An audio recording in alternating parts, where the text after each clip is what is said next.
இறைவனுக்கு நன்றி. ரொம்ப தொப்பி கழட்டிடுவா. இது ஓகே. மூஞ்சியை மறைச்சிக்கிட்டாலும் என் வாய்ஸ் வச்சு கண்டுபிடிச்சிக்கோங்க. இறைவனுக்கு நன்றி. ரொம்ப ஒரு மகிழ்ச்சியான ஒரு தருணம். தம்பிகளுக்கு முதல்ல நன்றி சொல்லணும். ஏன்னா எங்கே ஒரு நல்ல விஷயம் நடந்தாலும் அந்த இடத்துல சவுந்தர் இருப்பான். அவன் இருக்கானாலே அங்கே ஏதோ ஒரு நல்ல விஷயம் நடந்துகிட்ருக்கு. இப்போது கரண்ட்டில் நடந்த விஷயம் வரைக்கும் தம்பிக்கு என்னுடைய மனமார்ந்த நன்றி. அப்புறம் கணேஷ் வந்து நான் சீரியல் பண்ணும்போது முதல்ல நான் டைரக்ஷன் பண்ணும்போது ஸ்மால் ஸ்க்ரீனில் பண்ணும்போதுலேருந்து என் கூட பயணிச்சிட்ருக்கான். கணேஷ் ரொம்ப நன்றி, ரொம்ப நன்றி. எங்கள் இயக்குனருக்கு தான் தேங்க்ஸ் சொல்லணும். இப்படி ஒரு நல்ல ஒரு கதையை கொண்டு வந்து என்னை அதுக்குள்ளே பொருத்தி பார்த்து நான் சரியாக இருப்பேன் நம்பி என்கிட்ட கொண்டு வந்து அதை எடுத்து அதை இந்த இடத்து வரைக்கும் ஒரு 5 கோடி நிமிஷம் பார்த்துருக்காங்க இப்போ வரைக்கும் அப்படின்ற வரைக்கும் கொண்டு வந்து நிறுத்தியிருக்காரு. ரொம்ப நன்றி சார், ரொம்ப நன்றி. இந்த படைப்பில் பணியாற்றின உதவி இயக்குனர்கள், இணை இயக்குனர்கள், ஏன்னா இவரோட வேலை பார்க்குறது ரொம்ப கஷ்டம். நைட்டு 2 மணிக்கெல்லாம் எழுப்புவார் அவங்கள. ஆமாம், ஒரு நாள் நடந்துச்சு.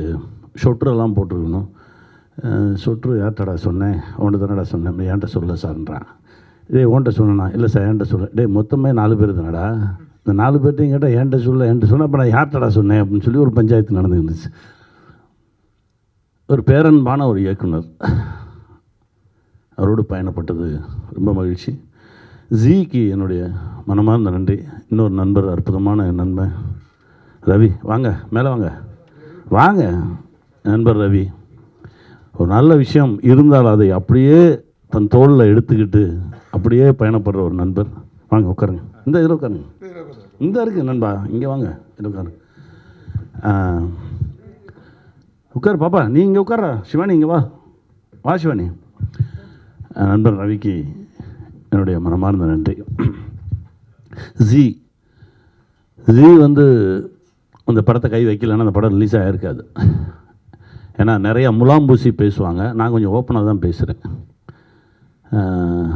இந்த படத்தால் பெரிய பேர், பெரிய பெருமை. பார்க்குறவங்க அழுதாங்க, கட்டி பிடிச்சாங்க, குழந்தைங்கள்லாம் ஓடி வந்து கட்டிக்கிச்சு, எல்லா பெருமையும் கிடச்சிது. இதெல்லாம் நடந்தது ஜியினால தான். ஏன்னா தம்பி திடீர்னு ஒரு நாள் ஃபோன் பண்ணி சாய் வந்து ரொம்ப, அதாவது என்ன, ஒரு நல்ல விஷயம் இருக்குது அப்படின்னா அவன் எங்கேயோ கண்டுபிடிச்சிட்றாங்க. ஆனால் ஒரே ஒரு போஸ்டர் பார்த்தேன், இந்த இதுதான், ஒருத்தன் பையை வச்சுக்கிட்டு நின்றுக்கிட்டு இருக்கான், எங்கேயோ பார்த்துட்டு நின்றுக்கிட்டு இருக்கான். அந்த படம் முடிஞ்சிருச்சா? அவன் முடிஞ்சிருச்சா, அது மாதிரி ரெடியாக இருக்குது, நான் பார்க்கலாமா, பாரு.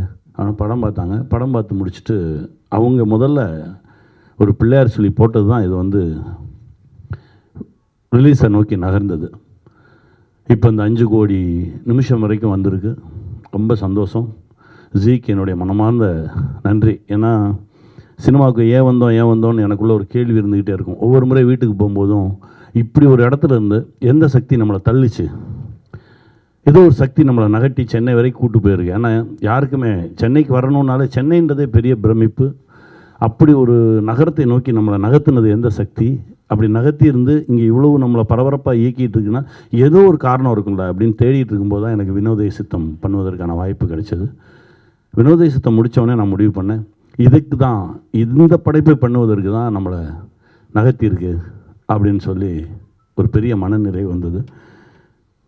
நம்ம ஜிக்கு என்னுடைய மனமார்ந்த நன்றி. அதுக்கப்புறம் என் ப்ரொடியூசரை சொல்லணும், ரவி சார் வந்து சிரித்த முகமாக, அவ்வளவு சந்தோஷமாக. எனக்கு அவர் தான் ப்ரொடியூசர்னே ரொம்ப நாளைக்கு தெரியாது. செந்தில் தான் வருவான், செந்தில் தான் பேசிகிட்டு இருப்பான். நான் வந்தாலே தள்ளி அந்த பக்கம் போய் சைடில் நின்று சிரித்த முகமாக ஒருத்தர் நிற்பார். நம்ம பார்த்தா வணக்கம் போட்டு அவரும் போடுவார். யார் இது அப்படின்னு கேட்டால், சார் அவர் தான் சார் ப்ரொடியூசர்னாரு. அப்படி அறிமுகமாச்சு. செந்தில் தான், என் தம்பி செந்தில் தான் எல்லாத்தையுமே அவர்கிட்ட இருந்து எல்லாமே அவர் எக்ஸிக்யூட் பண்ண வச்சது. செந்திலும் ஒரு தயாரிப்பாளராக இருந்தார். இன்றைக்கி வந்து இந்த படம் பொருளாதார ரீதியாக பெருசாக சம்பாதிச்சிச்சா அப்படின்னா இல்லை. என் தயாரிப்பாளருக்கு லாஸ் தான். ஏன்னா செந்தில் வந்து இப்போ ஹாஸ்பிட்டலில் படுத்திருக்கான். நேற்று ஒரு ஃபோட்டோ அனுப்புனார். ஃபுல் பிபியில் ட்ரிப்ஸ் ஏற்றிட்டு படுத்திருக்கான். கண்டிப்பாக சொல்கிறேன் ரவி சார், இந்த நேர்மையும் உண்மையும் உங்களை கைவிடாது. குறிப்பாக நான் பிடிச்ச கையை விட மாட்டேன்,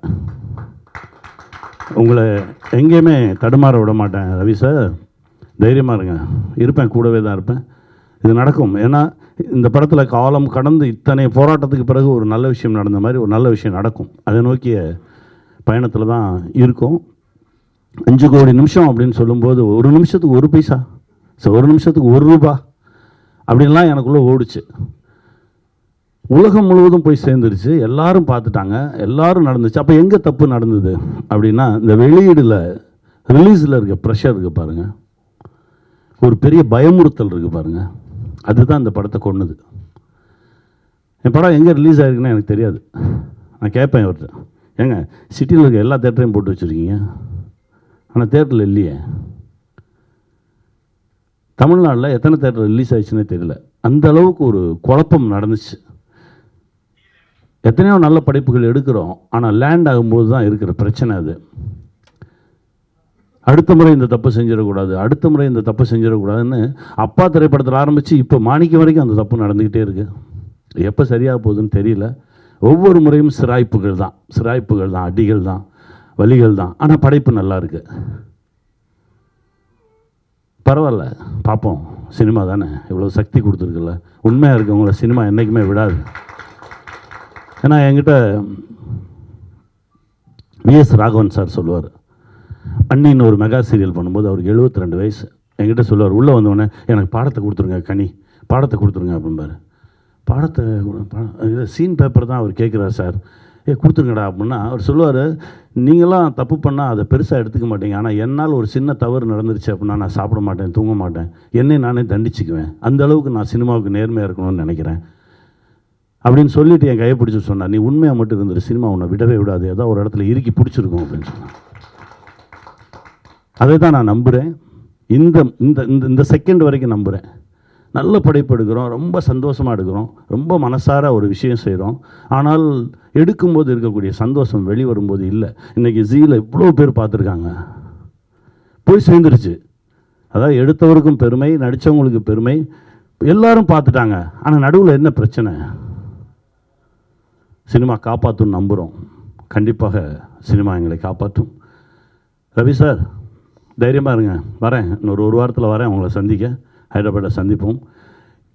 இது ஒன்று செய்யும், ஒரு மேஜிக் செய்யும் தெலுங்கில். அதையும் தாண்டி நான் உங்கள் கூடவே நிற்கிறேன். வாழ்க, வெல்வோம், வெல்வோம்.